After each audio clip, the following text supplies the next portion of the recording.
Welcome to the Virtual Memories Show. I'm your host, Gil Roth, and we're here to preserve and promote culture in this benighted age, one weekly conversation at a time.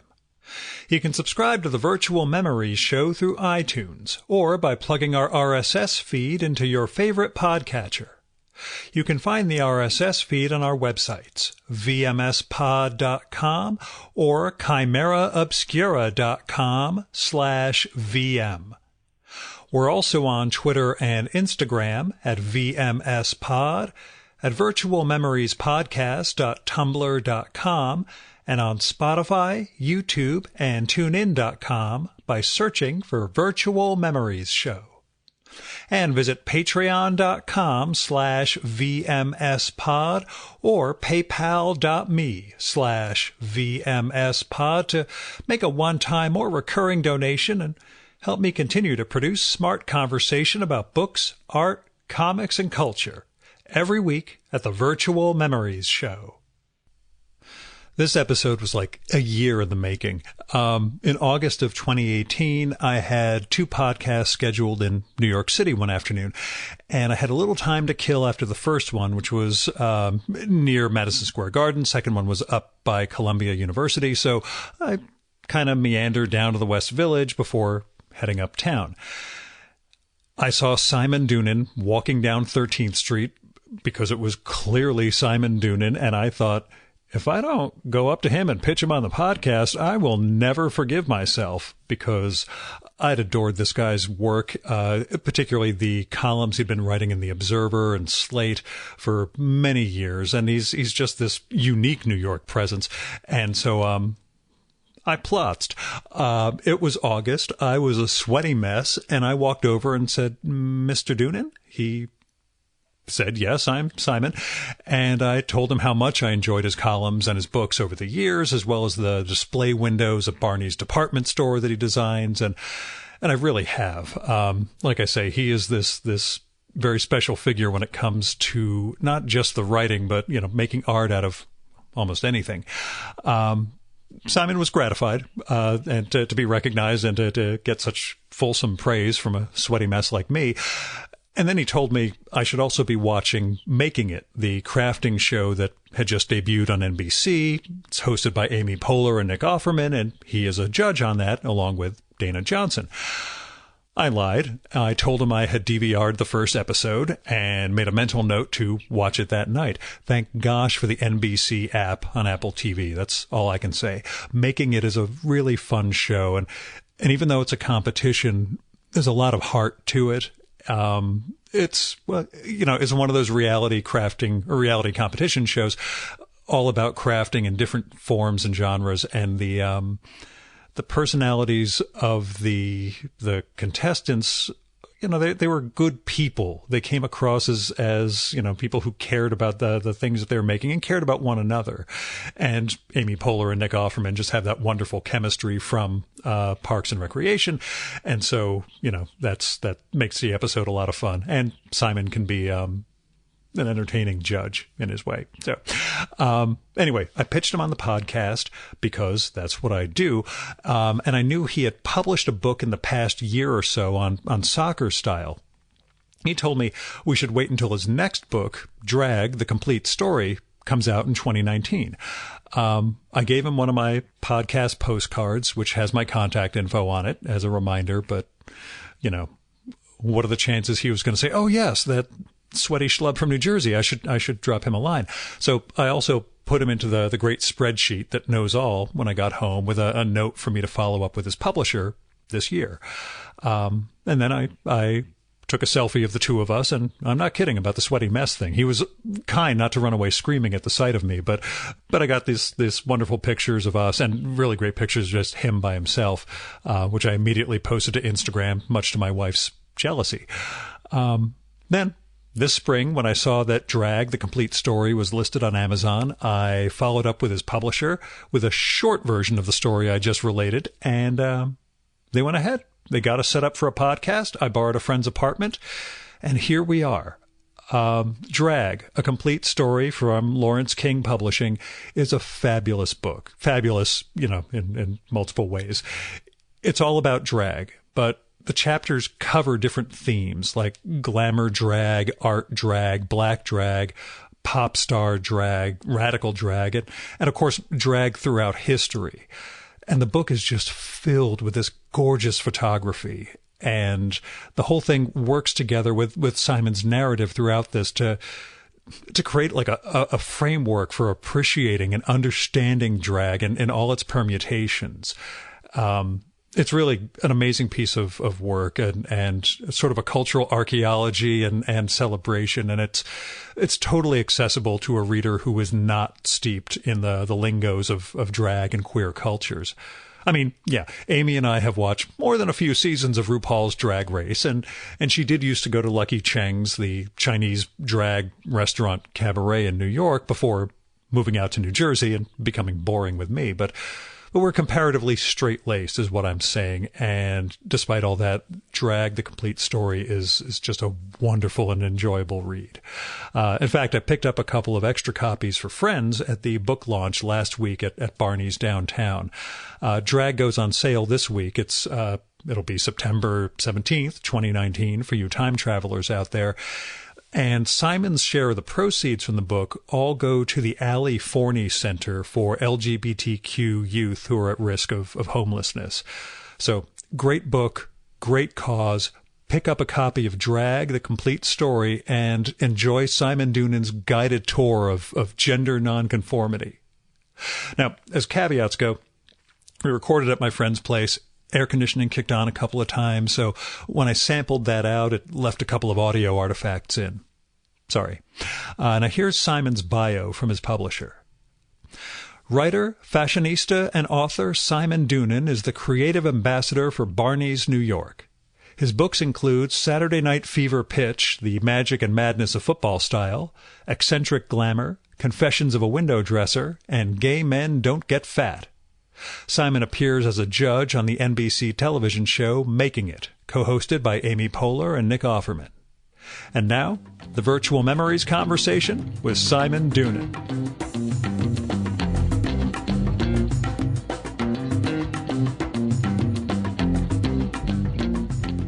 So what qualifies you, of all people, to do a book about drag? I just don't understand. That's a very good question, and I did ask myself that question.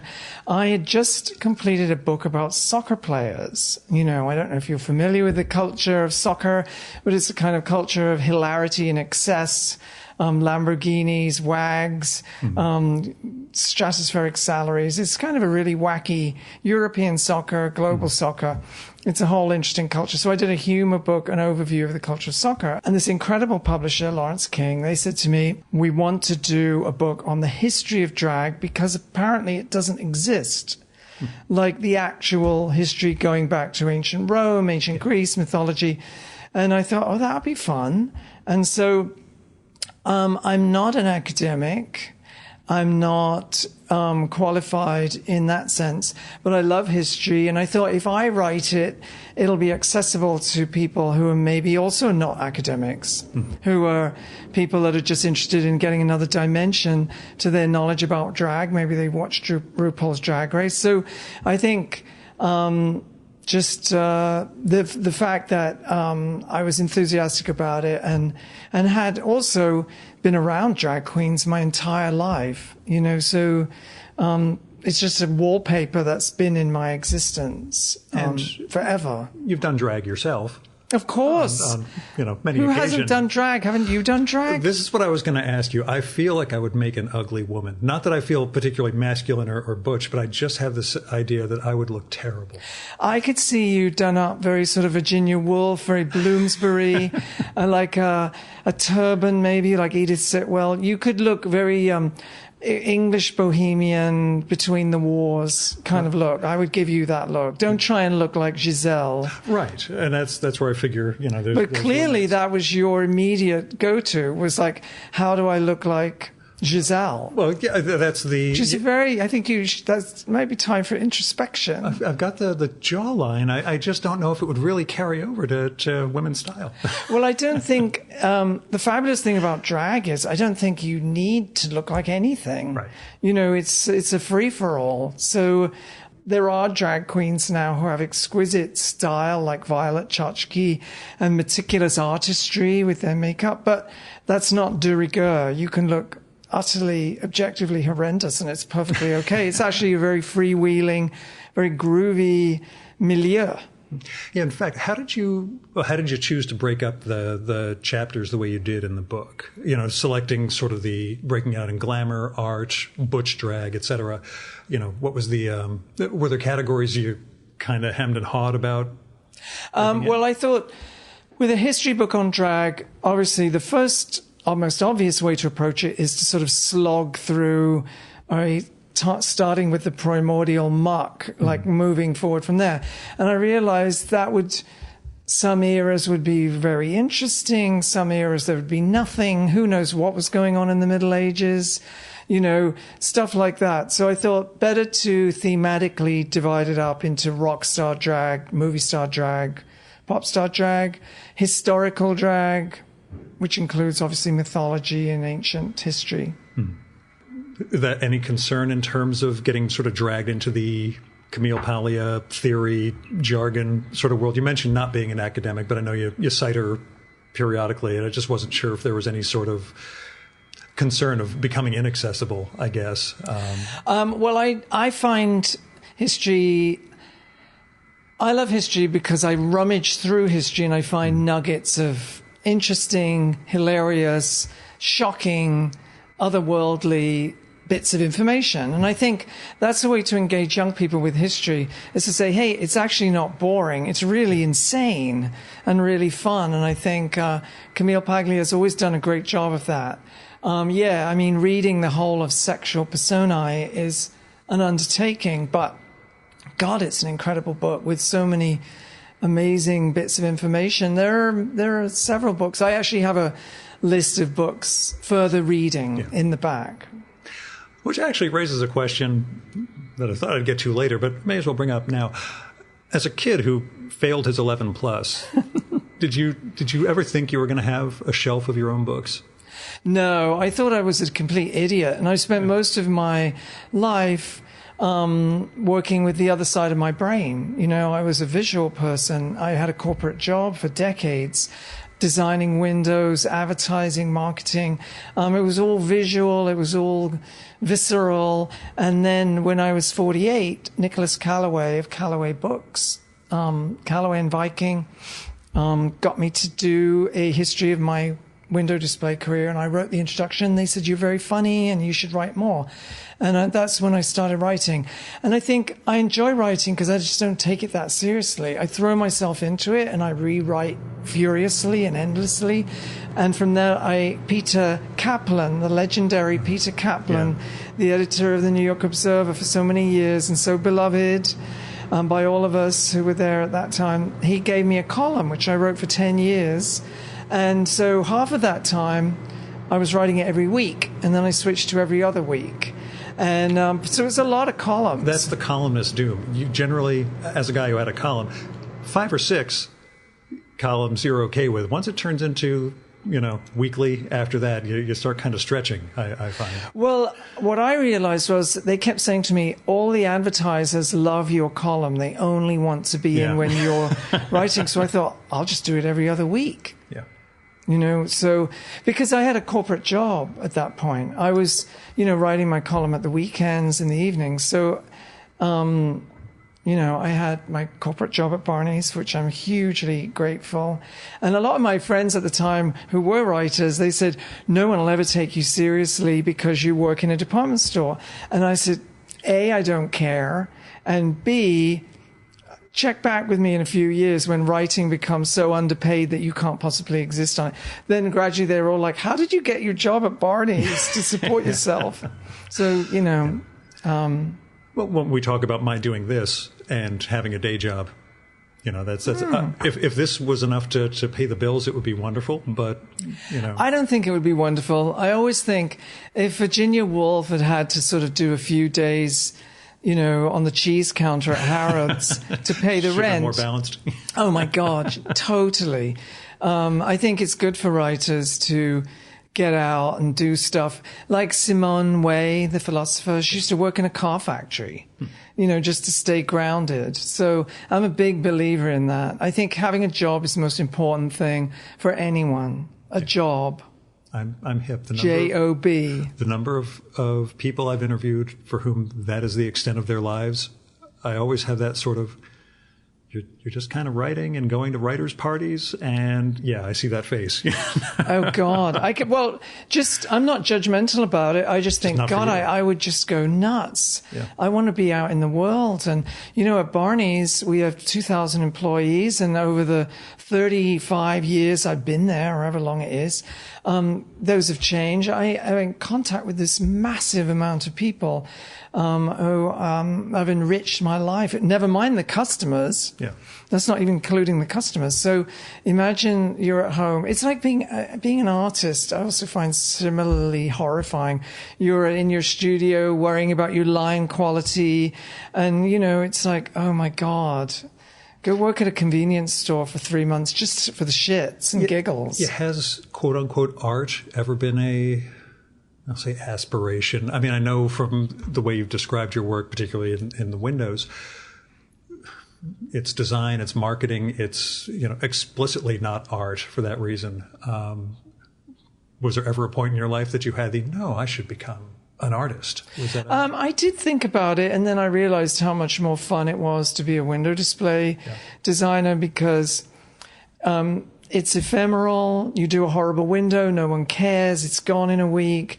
It's like an amazing opportunity to try out different visual ideas, and you're getting paid for it, and your medical insurance is getting paid. And you have goals. It's very different from art. You have goals. You have to fit in with the marketing agenda. So it makes it more interesting rather than just working in outer space. Having said that, I admire people that do tremendously. I think it takes a lot of guts to just wander off into the ether and become an artist and work with that sort of crushing sense of self-critical horror. And then so few artists get any recognition. Like, what happens to the other 99%? They float around just feeling dreadful. Unless they're smart and they just enjoy the process. Right. Yeah. But then again, things become a hobby versus a vocation. Oh, I'm very pro hobby. Yeah. I'm wildly pro hobby. I'm on this NBC show with Amy Poehler and Nick Offerman. You plugged when I bumped into you on the sidewalk. Yes, I'm good at plugging things. And so we watched, because my wife is insanely jealous that you and I are together, because she really wishes she could be here, either doing photography or just drooling. But yeah, she was just so happy to see the show and the whole craft aspect of it. Well, actually, talk about it, if you would, a little bit about making it. Oh, making it's incredible. We just filmed the second series. It got nominated for an Emmy. I didn't. Amy Poehler and Nick Offerman did, naturally. And I'm very happy about that. And I'm hoping, we'll go to series 3. And so in November, you can watch it on NBC. And you're going to love it. If you love the first one, all the production and everything, the contestants, so it's all gone up a few notches. No disrespect to the first go around, but you know how it is. It's a hit show, so there's more behind it, and it looks great. Do you feel any sort of a Godfather aspect to the craft movement? I don't mean the Godfather movie. I mean, a sense of, what your windows did and the way you crafted, I suppose. Well, I think that I did have an impact on people looking at the windows, because I consistently made stuff out of trash, made stuff out of discarded things, took bottle tops and made them into monumental heads of beautiful models. There's nothing I didn't take and repurpose in a crafty, funky way, using Mod Podge, glue guns, blah, blah, blah. So my version of window display wasn't very exquisite and very conventional in the sense of luxury retailing. I was all about chicken wire, paper mache, crafty, crafty, crafty. So I think that did have an impact on people, just get the hot glue gun out and be creative. Why not? Was there another department store besides Barney's that it would have made sense for you and what you were doing in the 80s and beyond? Like, was it just it happened to be a perfect match of your sensibility and that particular chain? I think it was a perfect match, my sensibility and the Barney's sensibility, because I wanted the windows to be humorous. I wanted them to be not typical. You know, uptown there was Bergdorf's and Saks and all these carriage trade glamour palaces, and I thought, well, we have to be different from them. What's the point in looking like them? So my way of doing that was to be more punk rock, more crafty, more funky. And that's what I wondered, if a Saks or somebody had said, yeah, we'll give that Doonan guy a shot. No. Would it just have been... Amazingly, yeah. I never really got headhunted, and I thought that's because people were smart enough to recognize that actually my fit was at Barney's. Yeah, sometimes there is that sense of the... not even the trying to weaken the competition by taking someone, but this would just be a bad fit all around if we tried. Yeah. I mean, I could have made it work. It's just like nobody made the leap. Right. How do you think we arrived at our current drag culture or cultures? Well, it's a very interesting question, because when I started this book, I thought, okay, why drag? Why now? Mm-hmm. And I was thinking about it, and I realized in the 90s, there was this general sense that drag was sort of, you know, institutionalized a little bit, commodified. You know, you'd go to a party, maybe they'd have a drag queen. It didn't seem to have much of a future, because without the marginal status of drag, mm-hmm. which drove it for so many millions of years, what is going to push drag forward? And people wrote about it. There's a guy called Julian Fleischer. He wrote a book called The Drag Queens of New York. And in it, he says, what will propel drag forward? He, in essence, was sort of worried. It was a little bit of hand-wringing. Is drag going to go forward without the marginal status to propel it forward? And I don't think he or I or anyone in the 90s could have anticipated all the things that were going to come along to propel it forward. So starting from the top, there's the Trump bump now, you know, sure. has propelled drag forward. You turn on Saturday Night Live, you know, Meryl, not on Saturday Night Live, but Meryl Streep dragged up as Donald Trump, Sean Spicer, Melissa McCarthy. That was tremendous. So there was this tremendous propelling forward of drag. Then there was, even much more important than that, this gender revolution that nobody was talking about in the mid-90s. No one was saying, oh, you know, in 20 years' time, we're going to have this whole revolution with gender and pronouns and gender neutral and cis male and cis female, and RuPaul's Drag Race. And nobody could have anticipated that. So, yeah, we're in the middle of the golden era of drag. We're drowning in drag. And it's fascinating. And I thought, okay, that's the reason to do this book. Because now all these young people, I go to DragCon, you know, RuPaul's DragCon convention at the Javits Center, and he does it in LA. And there are kids and straight women who are interested in drag. And the idea of drag is a language now that can be put into so many different contexts. And you think, wow, no one could have anticipated that. Is there a sense of proprietariness or, you know, older drag queens being irate that, you know, this was our thing and now it's, you know, having a moment? There might be. I mean, Is this something you encounter, I guess? I guess I talk mostly to younger people, and they kind of celebrate this explosion of interest in drag and see it as a very good thing. So I'm sure there you could find that. But you're wise enough not to hang out with old drag queens. Well, I don't know. I'm sort of relentlessly positive about everything. Yeah. I think, oh, that's fun, you know?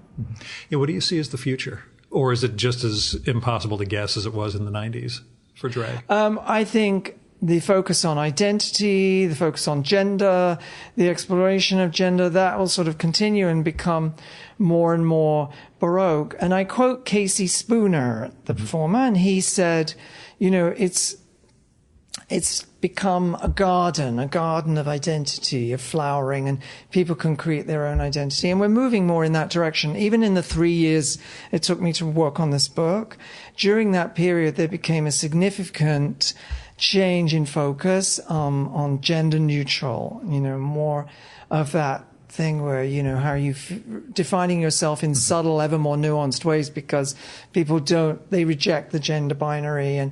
And then you could be a cis female and identify as a drag queen too, if you wanted to. You know, now it's like you can craft your identity based on how you feel. And it's a fascinating thing to witness, and sort of gave a lot more gasoline to the idea of doing a book about drag. Yeah, my wife often describes herself as a closeted gay man. So yeah, I'm hip to our general fluidity. With pronouns, I mean, you do a really assiduous job of making sure it's the correct ones for the individuals in the book. Was it easier or tougher for you to get accustomed to the whole panoply of pronouns now, given that you came up in a queer culture that had, you know, its own lingua? And I think that's a great question, and I thought about it a lot writing this book. And I am 67 years old. I went to college in 1970. I went straight from the Isle of Wight Festival, where I'd seen Jimi Hendrix and The Doors and all my idols.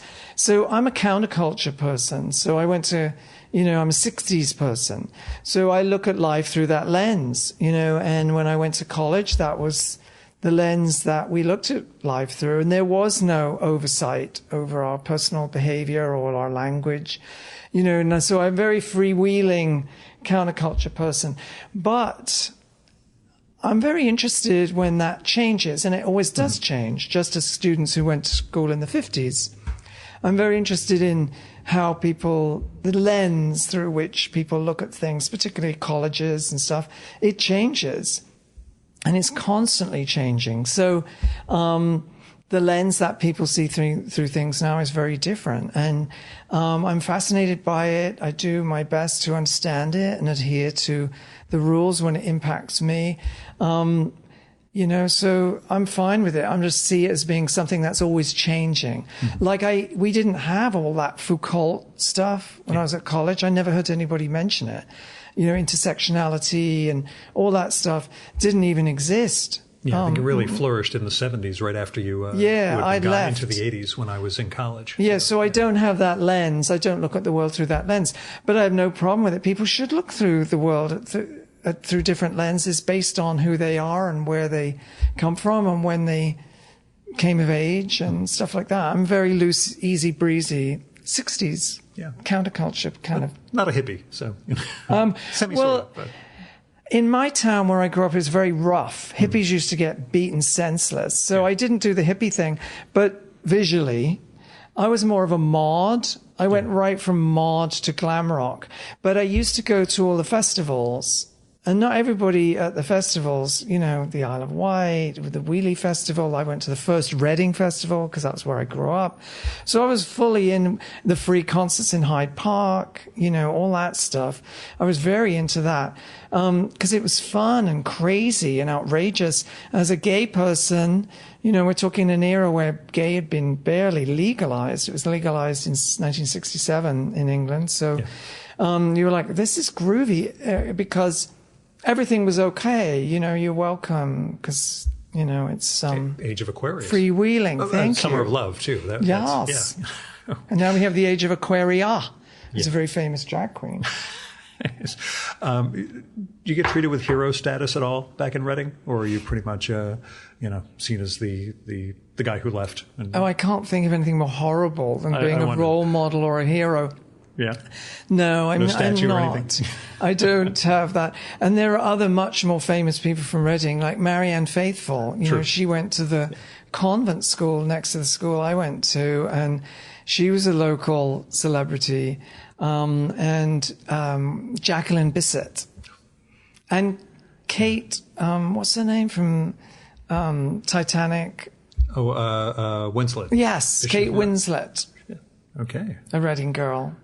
So you could be the most famous we'll say male, even though it doesn't we're on a work binary, that way in towns like Reading. There would be it would be more like, who does he think he is? Right. Yeah, that's what I was thinking. It was a very rough industrial town, you know, and, you know, I left school at 16 and my mom said to me, I can get you a job at the bottle top factory. So that summer I worked at the bottle top factory in Reading. And, that's when I thought, God, I have to claw my way back into the education system. And I did very well at my O-levels. And then I went to grammar school and then I went to college. I guess I'm proud of that. Not really, though. It was just like an obvious thing to do. Like, I don't want to work in a factory, of which there were many. But that's the thing. I mean, we get the same thing in industrial sides of America, too, where people just don't leave. That said, I live in the house I grew up in, so I'm a kind of weird exception to every case that comes up. But I had the advantage which you didn't have. I'm gay. Yeah. So I didn't have a choice. You couldn't stay in your hometown and be an actualized, fulfilled person back then. It was only about, I was looking at the horizon where all the beautiful people were, sleeping in circular beds with black satin sheets and sitting on floor pillows and, wearing caftans. And I was into that. I was like, oh my God, the mirage in the distance was pulling me. So it was never a question to me that I would stay there. I'm intrigued in that sense of an aspirational lifestyle, which in fact influences everything you end up doing subsequently for other people. Not, again, not creating illusions of glamour, but it's kind of interesting. Oh, that was a very powerful thing in my life. And I got it from my mom. My mom left school at 13. I think she was 13 or 14. And she was from rural Northern Ireland. And she was very into drag. My sister and I say, oh, she was such a drag queen. Her look was completely transformative. It was like she was just a regular broad from Northern Ireland. And she transformed herself with Hollywood glamour. Overpainted 40s lip, up to very Betty Davis. And, I never saw her without the full rig out. So she was like, and her vanity and her ability to do that every morning before charging off to work and then coming home and feeding the lodgers. And she had such an incredible work ethic, but she always looked great. And I always saw that as being a very life-affirming, very positive form of vanity and self-expression. And it made a huge impression on me. Like when I was working at the bottle top factory, I was quite happy because I would have money and then I would get on the train and go up to London and buy glamorous, groovy things, which would make me feel like I was going somewhere and not just, no disrespect to the people of Reading who are great and they have a wonderful soccer team and, but still, Larry Ellison took Oracle software there, so it's actually a booming town now, which is I'm very happy about. If they open a department store, you can move. I'm just kidding. You're not moving back. Well, you never know. Never say never. Do you remember your first adult drag moment? Yeah. I mean, you in drag as opposed to the scene you recount in the beginning of. I think I was very lucky growing up because I had a gay best friend.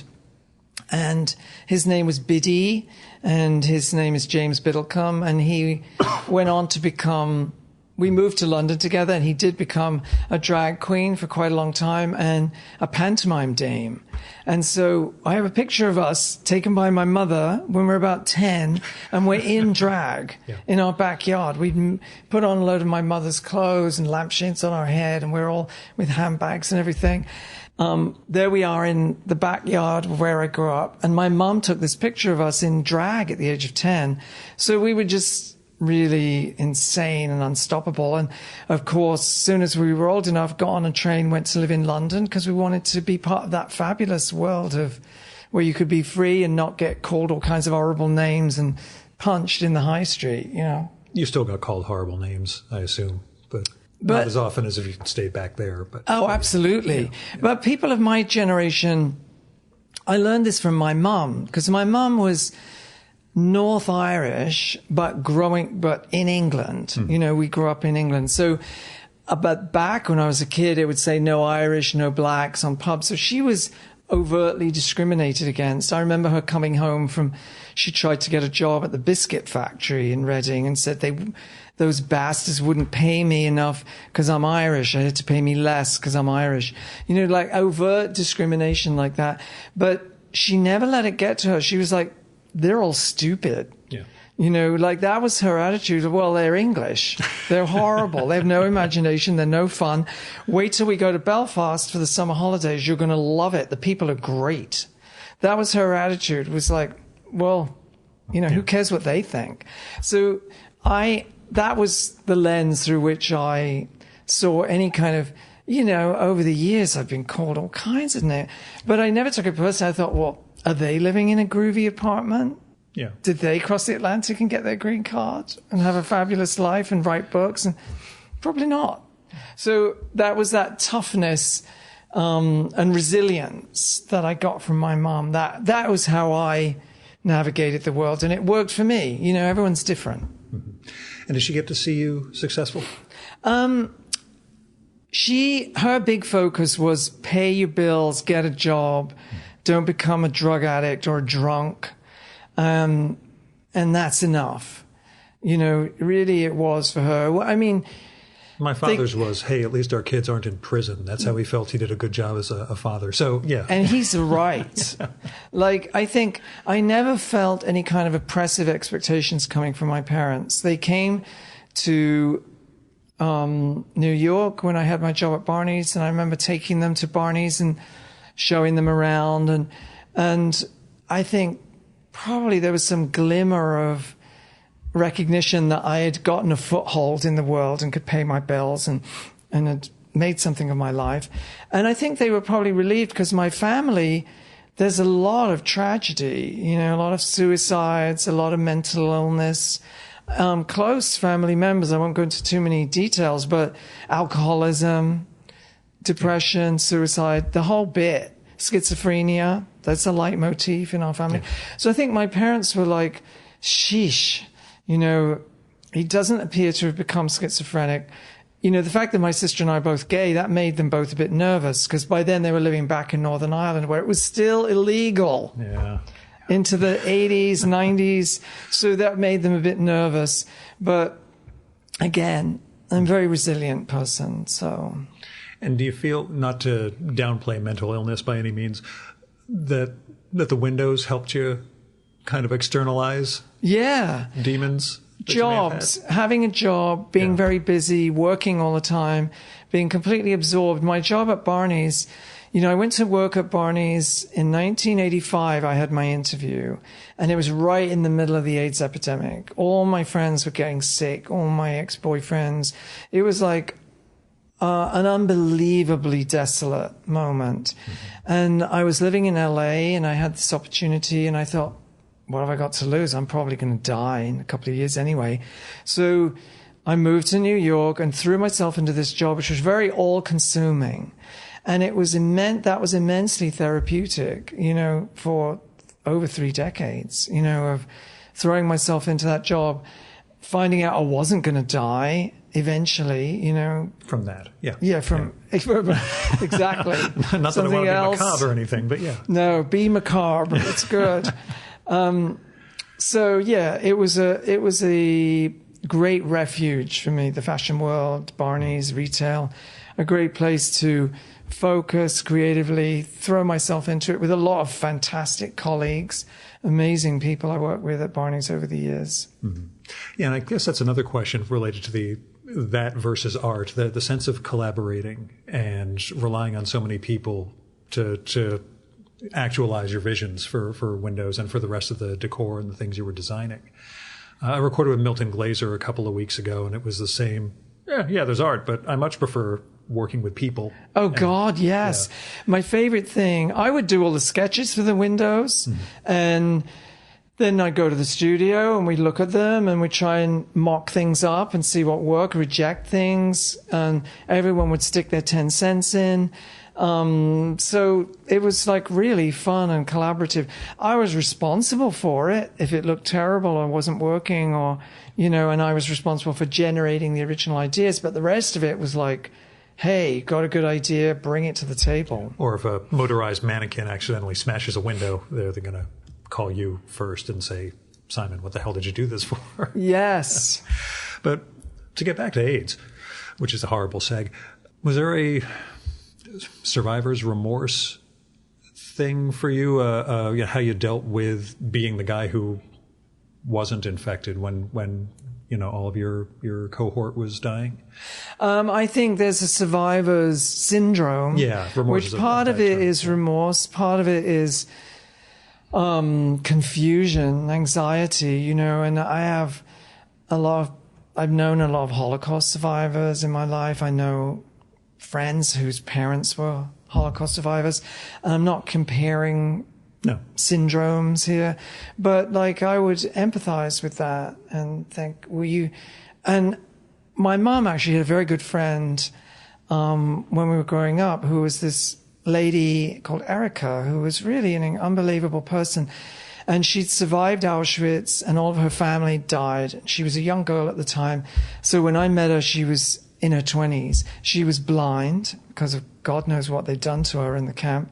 And she was sweet and chatty and could communicate with people. And I always thought about her, especially in that period. Like, she walked out of that hell without her family, a little kid, and somehow went on, and that's what people have to do. So, did you feel a sense, or do you feel a sense, that degree of, one of the common tropes of gay culture is the kind of shepherding the younger generation along. It's something that came up in Fran Lebowitz's documentary, Public Speaking, where basically a huge cohort of gay men die in that era, and there's no one to culturally bring along the next generation. You end up with this much coarser generation going forward.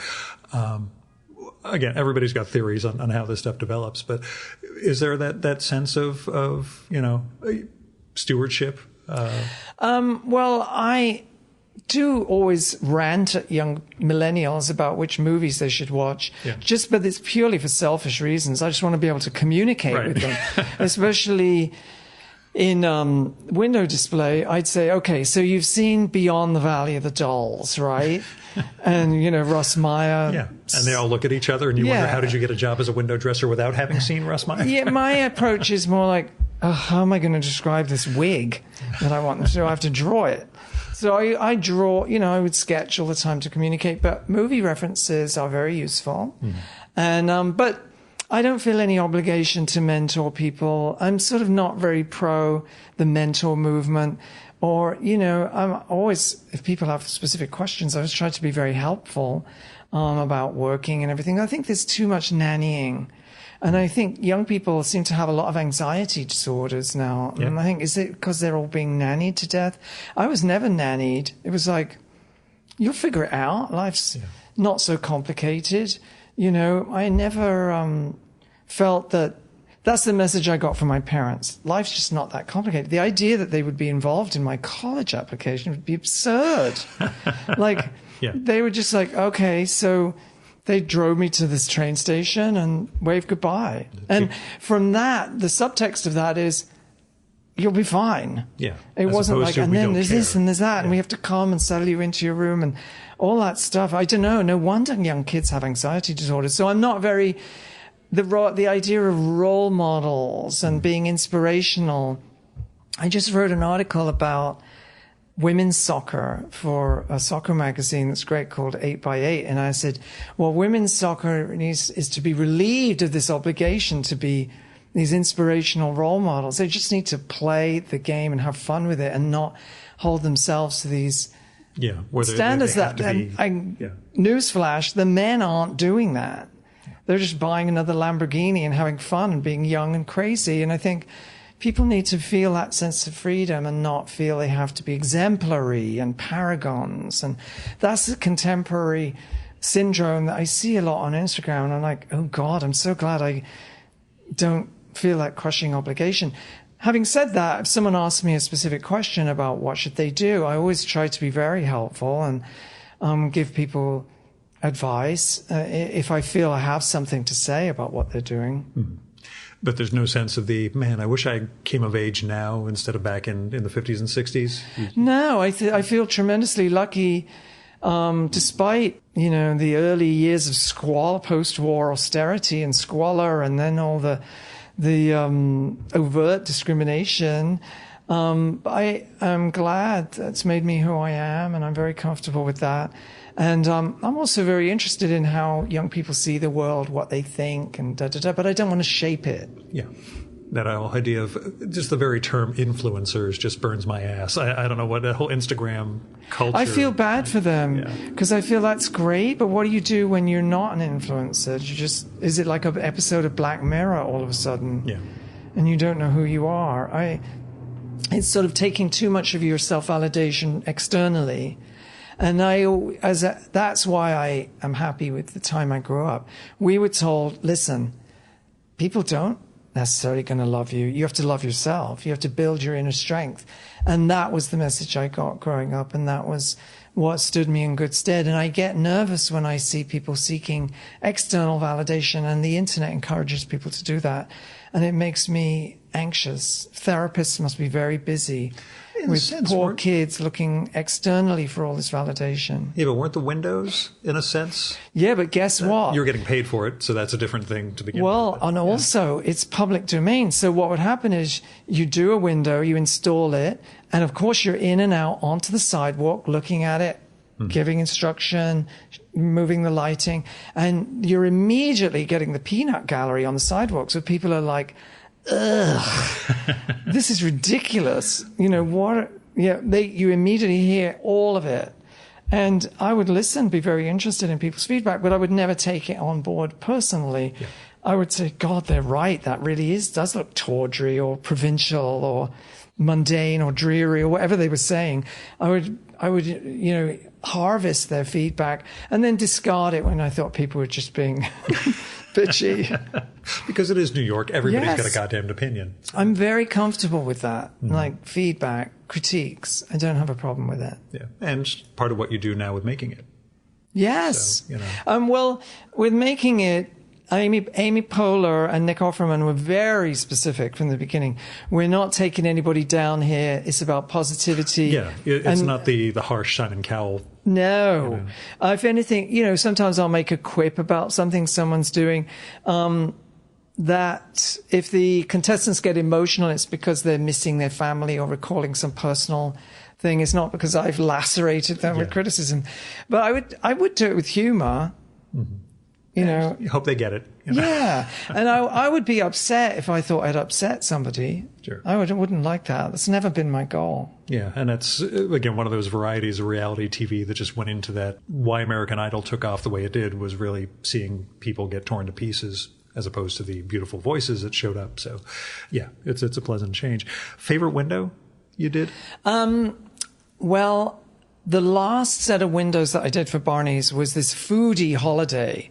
And it was the most fun project because I have no interest in food. I'm really weird. I think it's from growing up post-war England where all the food was like mud with spam. My mom was born 1940 in London. So, yes, it's one of those things. Your mother never cooked? I'm like, if we could help it, no. You know, it was really... Yeah, it's a different way of seeing things. So I was fascinated by the fact that foodie culture was explosive, and all of our customers at Barney's were obsessed with new restaurants, chefs, names of Emeril Lagasse and Bobby Flay and this one and that one, none of whom were familiar to me.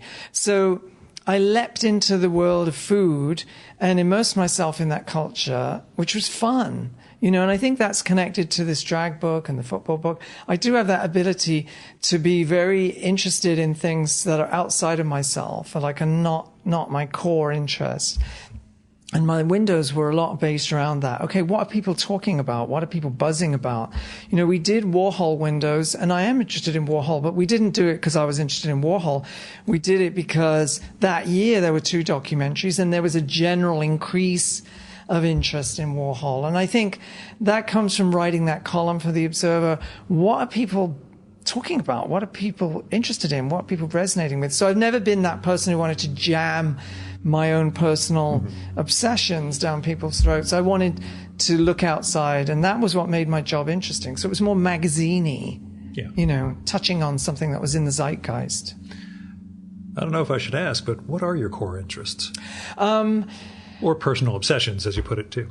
Core interests. I love history. I just read a book on the Foundling Hospital in London, which started in the 18th century to take all the abandoned babies and create a foundling hospital. And it was the beginnings of a charitable thing, you know, the charitable movement.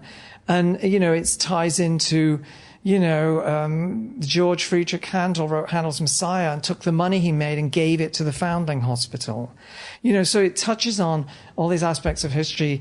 And I'm so terrible. It's written by this brilliant woman I'll look it up. I'll put it in the show notes. Don't worry. People will see it. And I thoroughly recommend that book. I read a review of it and I bought it and read it, and it was great.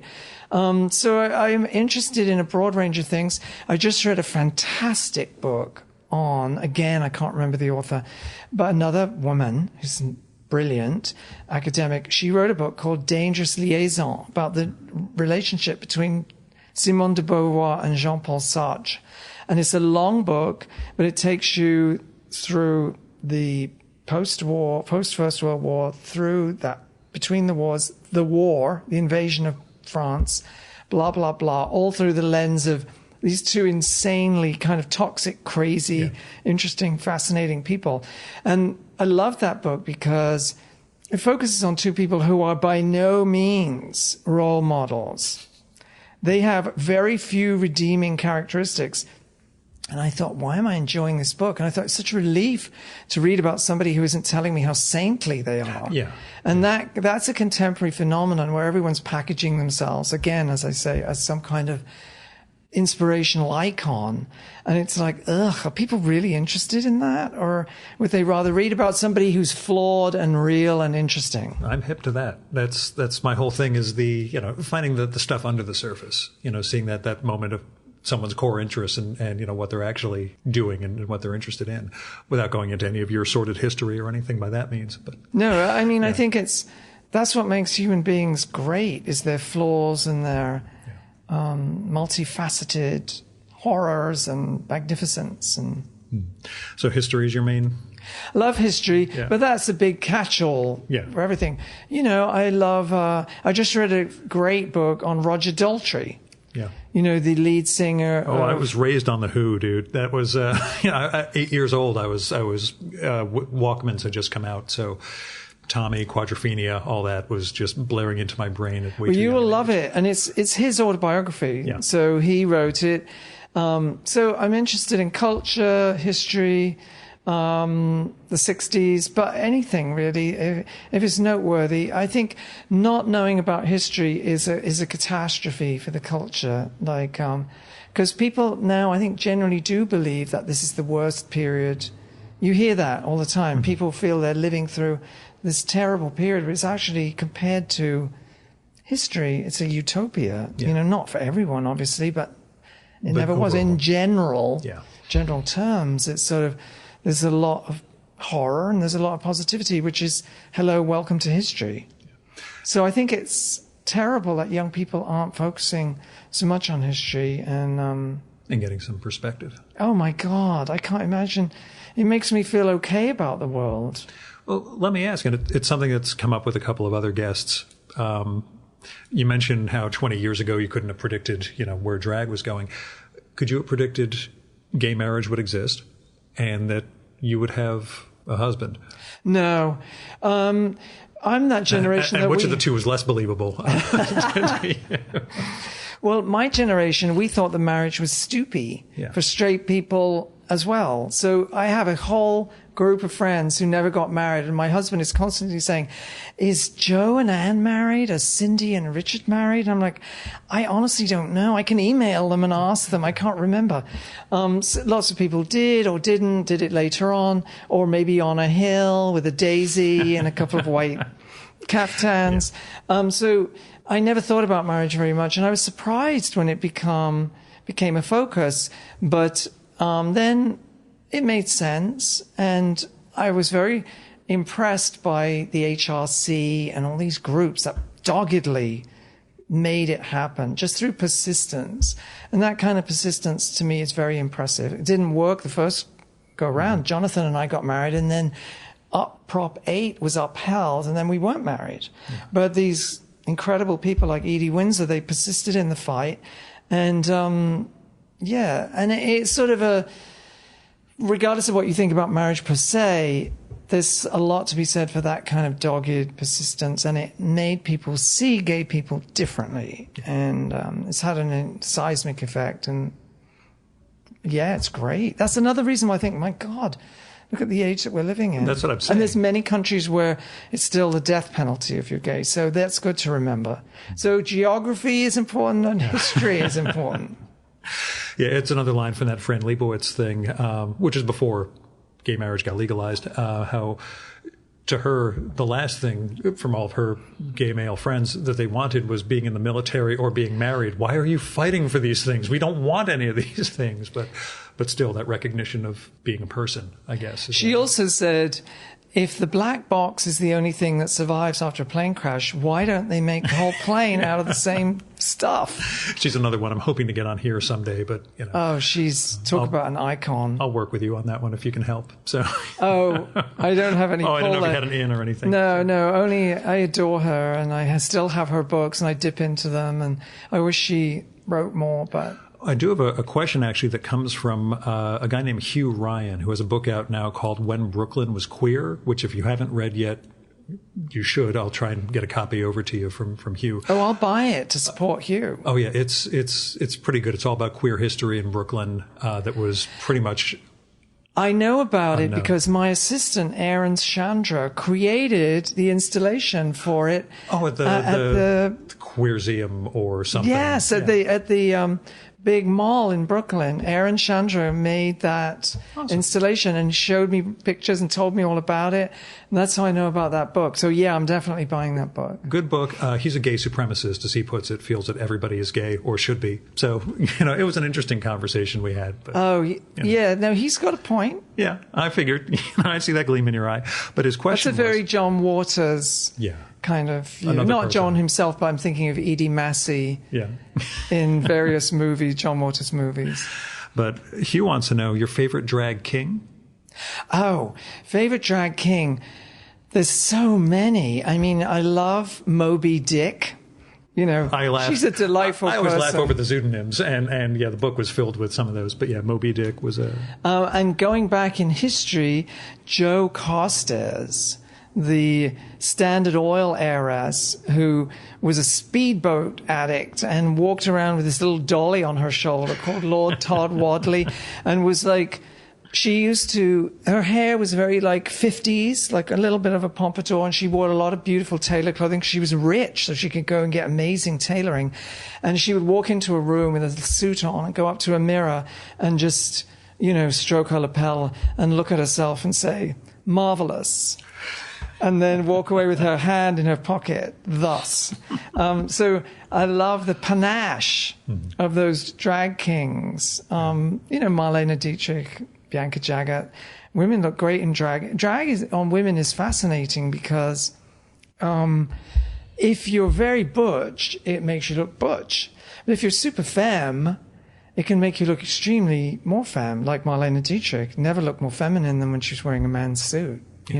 So it has a strange effect on your perceived gender. Yeah, I guess that's sort of the over question for this book. What did you learn about drag, or what things that preconceptions you may have had about it kind of got blown away as you put the book together? I guess nothing. Yeah. Because I kind of was so well versed in this world. No surprises or any...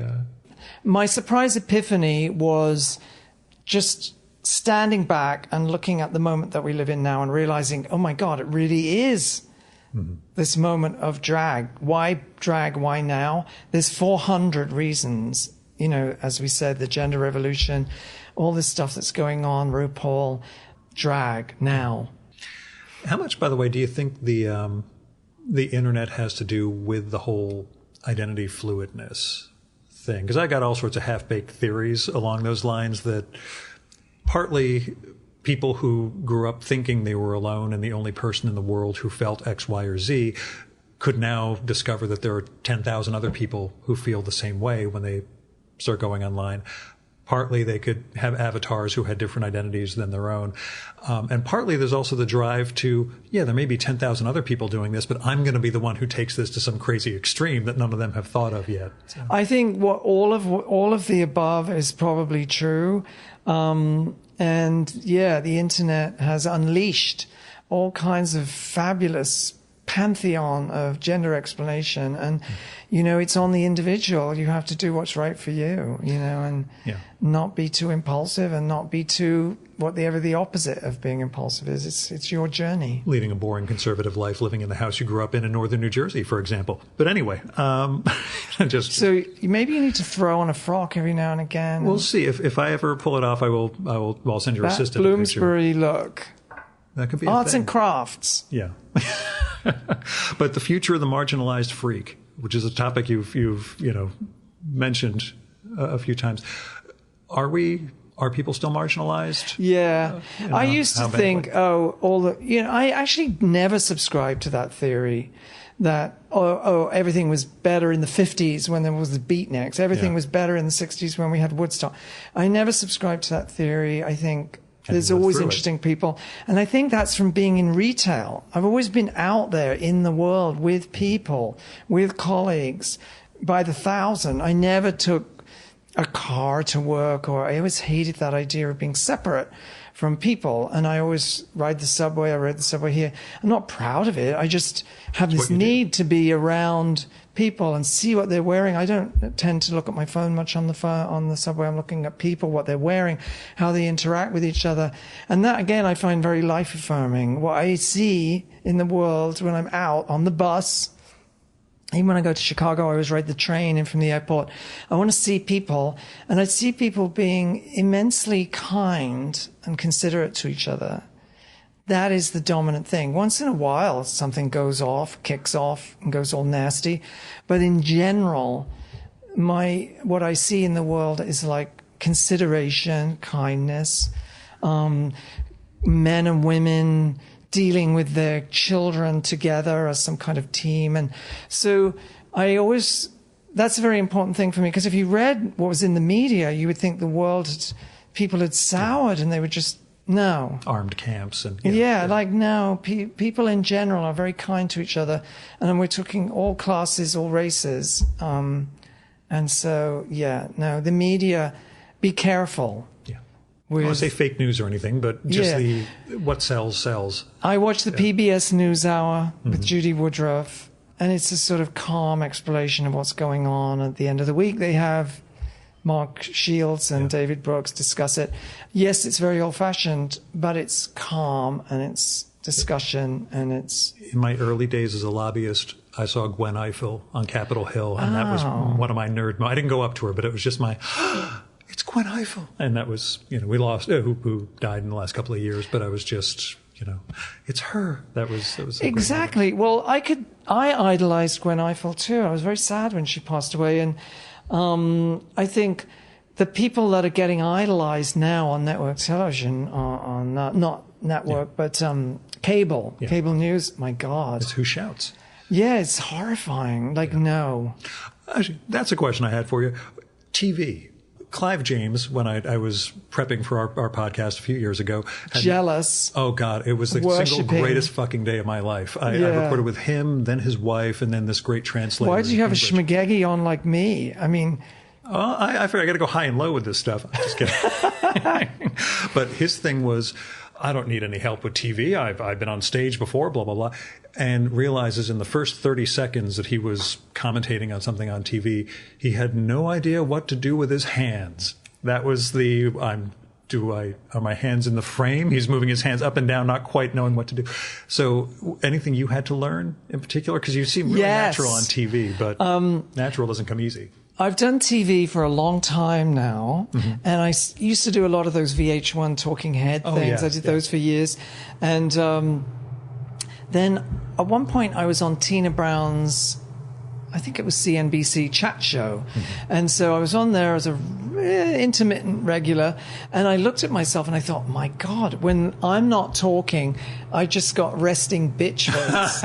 And I wasn't, and I looked at myself and I thought, oh my God, you have to look interested and amused. It's sort of like being the Queen of England. You have to be interested and amused. So that I took away from that, because there's nothing worse than somebody who's not interested and amused by what other people are saying. So if I look a bit mental on that show, it's because I'm desperately trying to appear interested and amused. That's part of my doing this stuff face to face instead of doing the. People always ask if we can do it by Skype or by phone. I'm like, no, it's really about two people looking at each other and not looking at their phones, or actually trying to show interest, I guess, in what the other one's talking about.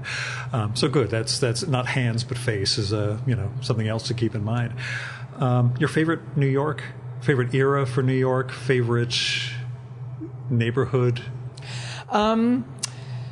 That's really hard because I'm sort of always terrified of sounding like an old fart and saying some other era. Well, Fran's line was whenever you were in your 20s, that's the best place. Yeah, but New York is like a palimpsest. Is that the word? That's how I've always pronounced it. Yeah. So, because of the Gore Vidal thing, that was the name of his book, right? The memoir he did. Yeah, it's a tricky word, but like the building that I live in, there are interesting people living there now.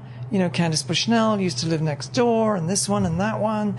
But then Dawn Powell lived downstairs in the 1950s. So she used to make gin cocktails in an aquarium in her living room. And so you can enjoy New York now, and all that history is there. On the way here, I walked past Electric Ladyland, the studios where Jimi Hendrix recorded. So it's all there. It's like a continuous present, continuous nostalgia that I'm sort of acutely aware of. I live near what was formerly the women's prison that's now a library, that great building on 8th Street and 6th Avenue. So like, if you're looking, you're living with all that Stonewall. So you're in the 70s. There's certain blocks that feel like the 70s and then feel like the 60s. So you can is this a cop-out answer? You can kind of just be in those decades now. I got on the subway this morning and I think, sheesh, not one bit of graffiti. And you flash back to when there was not one bit that didn't have graffiti. Yeah. My wife is from down south and, Louisiana, which is beyond the South. But when we were watching the Warriors movie a couple of years ago, I said, honey, you got to understand, it was like a documentary. Like the city really, subways were just completely festooned. Horrible shit went on all the time. The graffiti was crime. Everywhere. Yeah. So you got here shortly after. Well, I used to come in the 70s and visit. Yeah. Go to Studio 54, look around, go down the Bowery, feel very intrepid in the East Village. So I saw it going back to the 70s. And then... The joke I have, my mother used to go to the 2-for-1 ticket booth in Times Square to buy Broadway tickets and leave me and my brother in an arcade. I was like 9 years old, maybe 8. Yeah. So we'd just be turning the pinball machines on and off trying to get free games. Well, there were just people, needles in their arms. And that was the 70s. Yes, this would have been like 79, 80, and just looking back, not the best of moves as a parent, but, all things considered. But again, the subtext of that is... Yeah, you'll be fine. Yeah. The subtext is very important to children. I think they're... Yeah. There was never a sense of over-coddling or anything. Not a sense of being thrown to wolves, but, just go hang out in the pinball arcade. You'll be okay. And not quite realizing it was a drug den, but whatever. That's... She thought it was where kids went. Yes, there's pinball machines. That's where kids play. And, it's a reasonable assumption. Also, that's one thing I really wanted to thank you for with the book. My mom's British, as I'd said, and we were raised on a lot of British comedies and all, and I've never until now understood the British drag performance culture and why it never took off in America. We'd assumed that every British man was gay, and that's why there was a drag thing. But in fact, you bring up the history of the pantomime theater and why British men were completely comfortable performing in drag. So thank you for that. I look back and thought, we'd always kind of wondered why everyone on Monty Python was capable of switching up and everyone else. So, and it sort of is kind of misogynist. It's definitely nag drag, hag drag. For a comedian in the Victorian era to impersonate a beautiful woman was basically impossible. There was a few that did it, like Julian Eltinge, but most of that's more glamour drag, comedy drag. That was the perfect, easy thing to do. You just put a dish mop on your head and big red cheeks, and you could do some horrifying pastiche of womanhood. But women were getting their own back. The most famous drag of that era was people like Hetty King and all those famous drag kings, Yeah. who Burlington Bertie, and they were super famous, and they would perform in London and in New York, and they would live like potentates just on their drag earnings. Like it was and they were sort of doing satires of Victorian masculinity, Edwardian masculinity. They were making fun of the men of the era. Yeah, and I know you get into it in the beginning of the book, but from the male drag into women, the whole masculinity or toxic masculinity, misogyny vibe of men going in drag, is that something that's, a difficult aspect of the book for you? Or not for me, because I don't feel responsible for it. Yeah. It's just that's the culture. Yeah. And there is obviously misogynistic elements to it, and the culture changes. So stuff like Little Britain, which was so well received, now people are like, oh, is that a bit dodgy? Because it's, it's a bit brutal from a misogynist point of view. So the culture changes, the culture evolves, and different types of humor come along, and then they come back again. So nothing lasts forever. Yeah. Speaking of, last question, you got a Lifetime Achievement Award from FIT at like 60 or so, maybe 59, 60. You feel like you've kept achieving subsequently? Well, I'm quite driven, and I have my mother's work ethic, and I don't have kids to worry about. I just have a little dog, Foxy Lady, shout out. So my job, my work is my kid, and I focus a lot of it. Maybe I do all my nannying on my on my work and my job. So yeah, and as I say, I have to be busy every day. I have to have stuff to do, and another 23 years, you'll catch up with Milton Glaser. Well, the most exhilarating thing as you get older, and I'm looking down the barrel of 70, is being wanted. Someone. That sounds a bit trad, but being someone saying, "Oh, do you fancy writing a book about drag or blah blah blah?" Having somebody call you with a project and being, and getting this TV show. So I'm supremely lucky, but I'm also a very hard worker. Mm-hmm. I don't miss deadlines. I'm very competent. Years of working in a corporation. I'm good at working with other people. What am I trying to get hired or something? It's just like I've turned into a job interview. We'll make a clip of this and send it out. Yeah, no. Like the idea of, I had a therapist who told me that many of his patients would retire at 40, 45, financially successful people, and then go to Florida, and they would just be dead by the time they were 55, because that idyll of sitting in a hammock between two palm trees with your boat on the dock doesn't work for me, and I'm not sure if that's what makes people tick. I think people need to feel a sense of accomplishment, and a lot of people might get that from their grandkids, which is completely legit. Yeah, I'm the same as you with this. I'm like, maybe children create a different focal point for one's life. We'll never know. So, we'll just keep. Well, I call this art, but I know it's not really art. This is my thing, I guess. Yeah. Oh, I forgot the real last question. Any hope for the English national team in 2022? And would you take the job as the official manager dresser for the team? Well, dressing footballers is complicated. Well, if you're dressing them for the team, it's just about getting them organized and making them look good. But Paul Smith, the brilliant designer, Sir Paul Smith, he dressed a lot of teams, and he said the hardest thing is when the manager says, "Oh, I want them all in white." And of course, the wiry players look great in white, but then how about the physios and the other people who are traveling who don't look so great? And, he's got loads of funny stories in my soccer book about dressing teams. And I like people to dress themselves. I've never had that impulse to make people over. I once auditioned for Queer Eye, and I didn't get it. And I think it's because I was like, I don't have that impulse to transform people, other people. Like, if you look like yourself, that's enough for me. I think they showed me a picture of a guy with a mullet who was sort of overweight, wearing a Metallica T-shirt. And I said, he looks great. He's happy. He looks like himself. Yeah. Looking like yourself is like, that should be the goal, not looking tidy or spiffy, unless you are a spiffy and tidy person.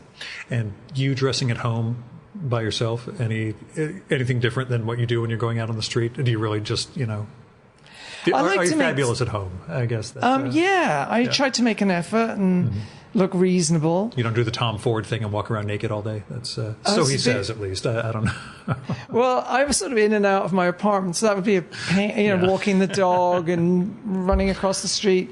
So, no, I think it's life affirming to make an effort to wear some color. I'm wearing a flowery Liberty print shirt. Like, it makes me feel good. I have Gucci sneakers on with cats on the front. Nice. We'll take pictures for the show, if you're okay with my taking pictures. Yeah. I'd be offended if you didn't. Yeah, I really kind of figured that was the case. I don't have any concern about what other people think. As I say, there's a bit of my brain missing. When other people say, "Oh, what are you wearing on Saturday?" I'm like, I just look at them blankly. Yeah. Like, why would you care? Like what I'm wearing? But I've learned over the years to be a bit more empathetic because I just don't have that insecurity and self-critical impulse that many people do. And I've learned as I got older to be a bit more sympathetic about it. In the past, I'd be like, what the hell's wrong with you? Like, wear whatever you want. Wear a blue wig. I was happy you dress like you do because that's how I saw you on the sidewalk and thought, well, that's obviously Simon Doonan. I need to go over and say hello. And because nobody else would dress like that. And, the hat, the sunglasses, I think it was a Captain America shirt or something along those lines. And I thought that's clearly a man who is perfectly comfortable in whatever he's wearing. So, well, I think I realized decades ago that no one really cares what you're there's wearing. A psychological thing about that, how people overestimate other people's giving a shitness about what they're in. I think I could probably do that in other arenas, but I certainly wouldn't do it about my appearance because I'm aware of how I sat and watched thousands of people walk down a sidewalk and someone's walking down the street naked and no one notices. Like you can set fire to yourself in New York City on the sidewalk and people wouldn't pay much attention. So it really is up to you to use your appearance as a source of personal expression and self-expression and have fun with it. I say we take some pictures. Simon, thanks for coming on the show. Thank you for having me. Oh, you know what? Yeah. 100% of my proceeds from this book benefit the Ali Forney Center in Harlem, which supports LGBTQ kids who are homeless. So 100% of my proceeds benefit the Ali Forney Center. So, you got to buy it. It's an amazing book. I enjoy the hell out of it. I'm, so far not in drag, but, we'll see if that happens. But cool. Thanks so much, Sam. Thank you so much.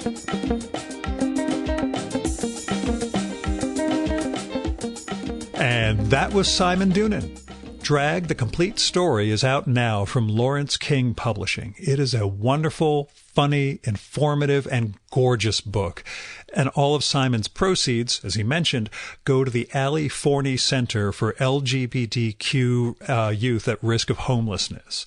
You can find out more about the Ali Forney Center's mission and how to get involved at aliforneycenter.org. And that's ALIFORNEY